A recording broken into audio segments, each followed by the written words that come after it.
Tuluyan na nga kayang lilipat sa Kapamilya Network matapos ang matagal na panahong halos walang bagong proyekto sa kanyang kasalukuyang home network.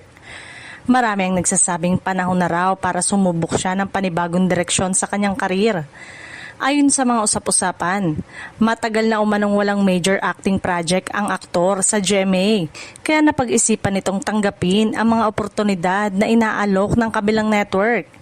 Naniniwala umano siyang mas marami siyang mapapakitang kakayanan kung mabibigyan ng mas malaking papel.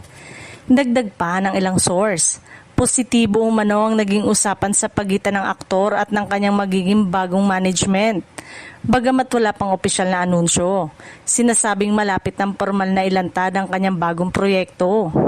Kapag natuloy ang paglipat, inaasahang mapapanood agad ang aktor sa isang kapamilya serye na kasalukuyan ng inihahanda. Excited na rin ang maraming tagahanga na makita siyang makatrabaho ang ilan sa mga biggest stars ng ABS-CBN. Sa social media, hati ang reaksyon ng netizen. May mga nalungkot dahil mawawala na umano ang aktor sa GMA. Habang marami rin ang nagsabing suportado nila ang anumang desisyon nito kung makabubuti sa kanyang karera. Sa ngayon ay hinihintay na lamang ng publiko ang opisyal na kumpirmasyon mula sa aktor at sa magkabilang kampo kung tuluyang matutuloy ang paglipat.